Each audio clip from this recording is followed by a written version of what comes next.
We live together, we cook together. Ask any firefighter. We clean together, we make emergency calls together. Y'all let the guys down in the truck pull. You can relate to each other. And they'll be the first to tell you. Nobody knows me better than my wife. The firehouse We're a family here. is like a second home.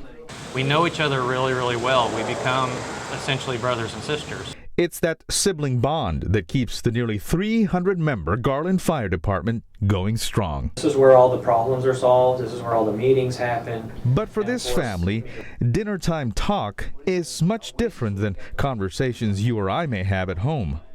There's more therapy done here than anyplace else. Topics can run deep. Subject matter that many firefighters don't want to take home to their spouses. I don't want her to be burdened with. So if it's something that may cause her a mental trauma, then I leave that out. In 2017, Florida State University showed us that there are more firefighter suicides in the United States than line of duty deaths. So obviously there's a problem. On a scale of 1 to 10, where does suicide rank as a cause of death in the United States? Those sobering statistics are a big reason the Garland Fire Department is taking a proactive approach. Why do people commit suicide? What are the reasons? Offering classes on suicide prevention, focusing on firefighters' mental health, changing the old school mentality. There was a big stigma with the fire service that no one wanted to admit that they needed any type of help because you don't want to be presumed to be weak around your peers. It's okay to be okay, but it's okay to be not okay. 14 Garland firefighters are also part of the department's peer support group created by the International Association of Firefighters. Captain J.D. Shulgin and Lieutenant Matthew Bronner are trained to look for signs, be good listeners, help their colleagues heal.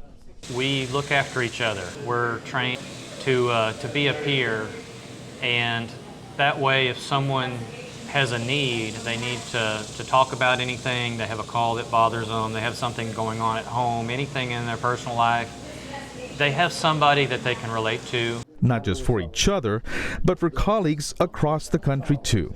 The Garland Peer Support Group has already responded to the El Paso shootings, the mass shootings in Odessa, and most recently, Surfside, Florida, the site of the condo building collapse. Captain Shulgin and Lieutenant Bronner volunteered without hesitation when the call for help came. A couple of North Texas firefighters rushed to Florida to help after the condo collapsed. But they weren't part of the recovery mission. They provided a different kind of support. Specially trained to offer emotional support. So what happened in Florida is so horrific.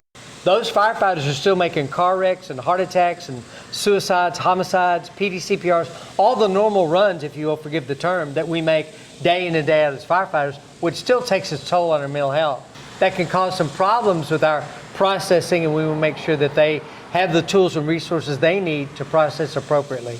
I think that us being there, let them know that firefighters everywhere care about them, they're thinking about them, and we're here, we're present. If you call, we're coming to help. Which is what family is all about.